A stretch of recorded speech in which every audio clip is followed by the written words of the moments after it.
Captain America Brave New World is released. The movie is packed with action. We notice some interesting parallels and details. Ross's Red Hulk was here, the leader's menace was present, and Sam had to set things right. Now, let me tell you up front, this review will discuss some important details, so there might be spoilers ahead. If you don't mind spoilers, let's dive in. The storyline was quite simple. Events from The Incredible Hulk, 2008, The Falcon and the Winter Soldier series, and the emergence of Tiamat in Eternals served as the backdrop for this movie. With Ross as the newly appointed president, he was trying to bring everyone together. However, we learned that after The Incredible Hulk, Ross had framed Samuel Stearns, aka the leader, due to his connection with Abomination, despite Stearns not being at fault. To take revenge, Stearns transformed Ross into the very thing he hated the most, a Hulk. But where does Captain America fit into all this? Sam gets caught up in this mess when his friend Isaiah Bradley, a super soldier who had already spent 3 years in prison, is wrongfully jailed again. The story revolves around Sam trying to fix what happened to Isaiah while uncovering major conspiracies. Sam eventually discovers that the leader is the mastermind behind everything. Meanwhile, Adamantium is introduced, a metal all nations are trying to get their hands on. The film had some fascinating parallels. In Captain America Civil War, Ross had imprisoned Sam in the raft. Now, the roles are reversed. Sam locks Ross in the raft. Steve Rogers' Captain America fought to save his super soldier friend, Bucky. And here, Sam Wilson's Captain America does the same for Isaiah Bradley. Despite having a lot of material to work with, the movie simplified things. The leader was controlling everything from behind the scenes, but his role was kept minimal. The introduction of Adamantium felt underwhelming. It was only name-dropped and labeled as stronger than vibranium, but was never actively explored. If they had connected it to characters like William Stryker, the Adamantium subplot could have been more impactful. Cut content and Reshoots Impact. Before the movie's release, reports suggested that Adamantium could absorb gamma radiation and that Japan was the only country capable of solidifying its liquid metal ore. There were also reports that the leader needed Adamantium, which made sense given his increased gamma levels. However, none of this made it into the final movie. Additionally, Seth Rollins' scenes were cut, and Rosa Salazar was completely missing. The Serpent Society was barely present. Only Sidewinder and one other important member appeared. In the comics, they're a deadly group, but here, most of them were simply not there. This suggests that reshoots impacted the final story, possibly toning it down. One bizarre continuity error. Sam and Joaquin infiltrate an eco-camp at night, but when they exit, it's broad daylight. A loud door slam happens right next to guards, yet no one reacts.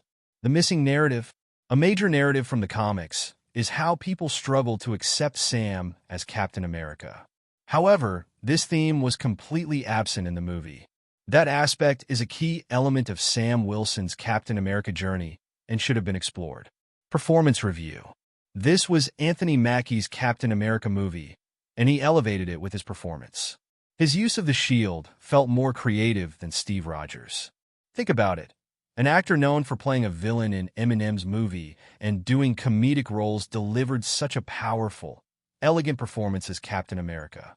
He's now firmly established in this role, and we should see him in more leadership-driven moments moving forward. His flight sequences, his showdown with Ross, and how he stood firm despite damage. All of it defined him as Captain America. Danny Ramirez was great as Falcon, playing a loyal character who supports Cap while also trying to prove himself. The best decision was not adapting his comic book arc, as the movie version of Joaquin Torres turned out better. Harrison Ford's Thunderbolt Ross looked sickly, weighed down by presidential responsibilities. However, if William Hurt were alive to play Ross, the impact would have been completely different. The hatred on their faces was clearly visible. I really noticed the difference in this transition. Carl Lumbly's and Bradley's performances were good. It was evident in their acting that they were tormented super soldiers, the kind that even the best should be wary of. However, I still find the scene in The Falcon and the Winter Soldier where he throws the box more intense. Shira Haas also delivered a solid performance in the role of a Black Widow whose mind changes after witnessing the truth. However, if you observe Giancarlo Esposito's scenes, you'll notice the difference in all of them. I want to emphasize again that the reshoot differences are very evident in this movie, and the biggest examples lie in Giancarlo's sidewinded moments. He didn't quite exude the villainous vibe as expected. Now let's talk about the action. The movie's action was good. The action sequences in the initial set pieces established the kind of Captain America that Sam Wilson is. How his vibranium suit gives him an edge, and how his training with the Shield and the Falcon and the Winter Soldier is paying off. But the real spectacle was the fight on Celestial Island against the Jet, where my favorite moment was Sam surfing on a missile. However, the final fight, Captain America vs. Red Hulk, was as awesome as it was short. In the trailer, we saw a moment where the White House was damaged. Initially, I thought Red Hulk would throw something massive toward the White House in this scene, but instead he leaped toward it with Sam in tow. The spectacle of that moment on the big IMAX screen was indescribable. But the fight didn't last long. If it had been any longer, Sam Wilson's Captain America wouldn't have survived it, and then perhaps the movie would have been titled The Terror of Red Hulk. Even so, I must say the action and CGI in this movie were top-notch. Based on how much Red Hulk was showcased here, fans are now hyped for a proper Hulk movie. So please, Marvel, give us a Hulk film. Earlier reports stated that the movie underwent reshoots to improve its action set pieces, and the improvement is clearly visible.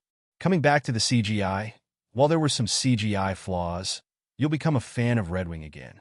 At one point, it was flying alongside the Shield, and the vibranium effects in the wings looked amazing. Honestly, I'm now concerned about the White House and the Washington Monument.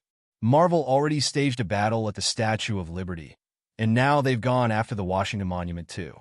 Now let's talk about the IMAX Experience. The 3D experience was amazing. If you're planning to watch the movie in IMAX, definitely go for it. You'll have a great time. At certain moments, I felt like the Shield was about to hit me in the face. The movie is just 2 hours long, which is the perfect runtime for its story. There are a few cameos and a post-credit scene at the very end, where some big things are teased. I'd recommend booking an evening show in your preferred language. If you have brightness issues with regular 3D like I do, then go for 2D. But if you still want to watch it in 3D and your city has IMAX, definitely watch it there. Overall, the experience was good. If you've already seen the movie, please share a short review in the comments.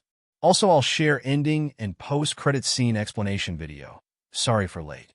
So if you like this video, don't forget to like and share it, and subscribe to our channel for more contents. For Fantastic Four teaser breakdown, watch the video above. And to know the origin, connection, and powers of Galactus, watch the one below. I'll be back with a new video soon.